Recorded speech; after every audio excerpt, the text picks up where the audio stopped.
dari Simamone. Terima kasih atas kesempatannya Bapak Ibu semuanya.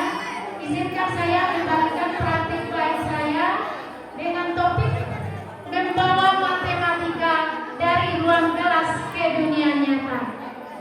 Nah, ini berfokus pada materi penerapan teorema Pythagoras dalam kehidupan sehari-hari di kelas 8. Sebelumnya saya bercerita sedikit tentang sekolah saya yang statusnya masih satu atap. Kami sedang menunggu-nunggu kapan ya kami definitif. Nah, Bapak Ibu, untuk jumlah siswa kami kelas 7 itu berjumlah 10 orang, kelas 8 16 orang, kelas 9 14 orang. Mungkin bercerita tentang sedikit cerita saja. Kita lanjutkan dengan pertanyaan Ibu Hokmi. Apa tantangan yang saya hadapi? Apa strategi yang saya hadapi? Yang pertama tantangannya sudah pasti letak geografis. Iya, Bapak Ibu semuanya boleh lihat ke layar. Bapak Ibu, yang pertama itu bukan. Yang pertama sekali. Ya, inilah jembatan kami menuju sekolah. Coba lanjut. Dan inilah jalan yang kami tempuh untuk mengabdi. Setiap hujan, kumbangan menghadang. Setiap kemarau, debu menari.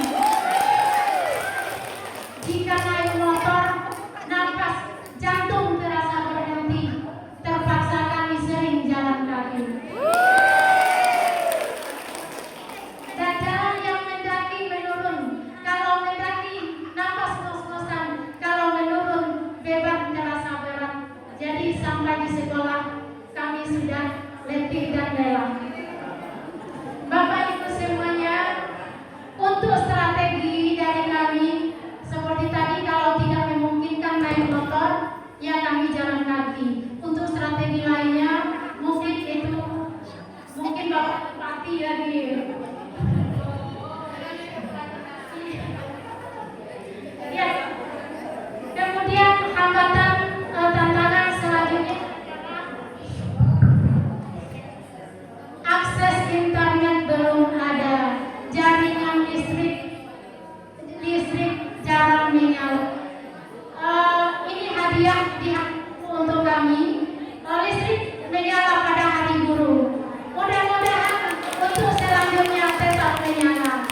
Nah, bagaimana implementasi pembelajaran mendalam ketika listrik mati? Nah, saya mendistribusikan video pembelajaran, media pembelajaran melalui Bluetooth Android murid 10 menit sebelum pembelajaran.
baik Bu Yuyun, terima kasih atas penjelasannya.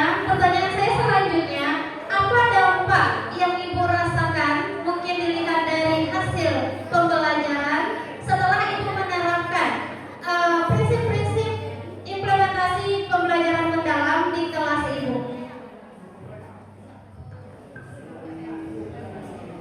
Baik Bapak Ibu semuanya, bagaimana ya dampak prinsip pembelajaran mendalam yang sudah saya terapkan? Yang pertama, prinsip berkesadaran. Di saat saya mendistribusikan video melalui Bluetooth 10 menit sebelum pembelajaran, di sana murid saya akan belajar menghargai waktu. Mereka akan sadar bahwa belajar bisa saja terjadi dalam kondisi yang menantang, bahwa ilmu bisa saja datang dengan berbagai cara. Kemudian saat asesmen awal untuk pembentukan kelompok secara heterogen, mereka akan sadar, mereka akan menghargai, menerima bahwa setiap anak itu berbeda, setiap anak diciptakan berbeda. Ini sungguh sangat indah. Kemudian saat keluar ruangan mengukur objek nyata, anak-anak akan tersadar bahwa matematika tidak hanya melalui angka di kertas, tetapi hidup di bawah tiang bendera, di taman sekolah, di pintu kelas mereka sendiri, di dinding kelas mereka. Kemudian prinsip bermakna. Dengan prinsip bermakna, mereka akan mengetahui makna saat setiap kelompok dapat kartu masalah yang kontekstual yang berbeda. Pythagoras bukan lagi rumus asing. Ternyata Pythagoras bisa menyelesaikan masalah dalam kehidupan mereka sendiri. Kemudian saat investigasi langsung mengukur objek, anak-anak merasakan bagaimana tekstur dinding kelas, bagaimana memegang tali bendera. Dengan pembelajaran kinestetik, mereka bisa merekam teorema dalam otak mereka. Kemudian saat mereka kembali ke kelas dengan menghubungkan pengukuran dan perhitungan, momen ini sangat bermakna. Dengan angka yang mereka dapatkan, dengan dicocokkan dengan rumus, mereka sangat merasakan maknanya, bagaimana matematika dapat terbukti benar di hadapan mata mereka. Kemudian ini juga sangat bermakna saat sketsa anak dipajang di dinding, mereka merasa dihargai, mereka akan mengingat setiap melihat dinding, mereka akan mengingat bahwa ternyata mereka bisa memecahkan masalah matematika. Untuk selanjutnya mungkin prinsip mengembirakan. Dengan mendistribusikan video melalui Bluetooth, mereka ada rasa kegembiraan dengan bunyi ting Bluetooth tersambung. Adalah musik pembuka di awal pembelajaran. Kemudian saat pembagian kelompok, ada anak yang pandai, senang membimbing, ada anak yang sedang berkembang, suka didukung, tidak ada yang tertinggal, tidak ada yang merasa sendirian. Terima kasih, mungkin itu saja. Terima kasih kita ucapkan kepada Ibu Yuyun yang sudah menyampaikan praktiknya di hadapan kita. Sepertinya Ibu Yuyun tidak hanya menyampaikan praktik baiknya Bapak Ibu, tetapi juga curhat. Ya, semoga curhatan Ibu Yuyun bisa didengar oleh bapak-bapak kita, melalui Bapak Dinas Pendidikan kita dan ibu-ibu pengawas kita. Oke, mengingat waktu, kita serahkan kembali ke host kita berikan waktu. Baik, terima kasih Bu Hotmi. Nah, tadi udah dua narasumber kita yang berbicara. Sekarang kita mau menuju ke narasumber yang berikutnya. Ibu Rosa, Bu Rosa, ini kalau nggak salah kemarin saya baca sekilas judul bespratusnya pengembangan media media augmented reality pada materi tata surya di SMP Negeri 1 Tigo Negaranya. Bu Rosa boleh berbagi dengan kami di sini alasannya apa mengangkat topiknya ini, kemudian apa aja tantangannya beserta aksi yang dilakukan untuk menyelesaikan tantangan tersebut, Bu Rosa. Baik, Kika. Bapak Ibu semuanya masih semangat? Masih mana semangatnya? Pembelajaran mendalam bersemangat. Baik, Bapak Ibu semuanya, saya Rozalina. Di sini saya akan berbagi praktik baik khusus untuk satu materi, satu pembahasan yaitu tentang tata surya atau planet yang dipelajari di kelas 7. Situasi dari praktik bayi saya ini yang pertama dari materi yang saya lihat pada tahun sebelumnya, terdapat nilai peserta didiknya masih banyak yang rendah, artinya nilai itu masih di bawah standar ketuntasan minimum. Kemudian situasi yang kedua, saya menemukan bahwa selama saya mengajar pada tahun sebelumnya saya menggunakan media berupa gambar dan juga media video. Kita tahu gambar dan video itu belum bisa memvisualisasi khususnya untuk materi seperti tata surya ini. Berarti materi tata itu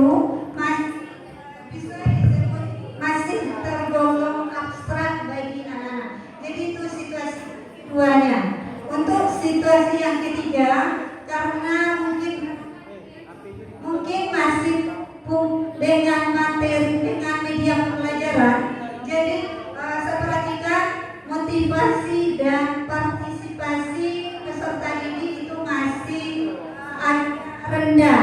Berarti bukan tidak ada, tapi masih kategorinya rendah. Jadi itu 3 situasi yang saya kemukakan untuk best practice saya ini khusus untuk materi tata surya. Saya kembali. Baik Bu Rosa, tadi sudah mengulik sedikit situasinya bagaimana ya. Langsung Bu, tantangan yang seperti apa yang Ibu akan lakukan mengenai situasi yang seperti ini? Terlihat dari situasi tadi, maka saya merasa ada tugas di sini atau ada yang tertantang saya di sini dari materi untuk tata surya ini. Yang pertama, karena rendahnya nilai belajar peserta didik, yang saya hubungkan, yang saya bahas di sini adalah khusus di media pembelajarannya. Jadi di sini saya tertantang bagaimana saya bisa menyeimbangkan suatu media yang memvisualisasikan tata ini, khususnya yang planet ini. Jadi tantangan yang pertama saya akan menyeimbangkan media. Yang kedua tantangannya bagaimana saya bisa meningkatkan motivasi peserta didik saya dalam belajar. Di sini berarti tugas saya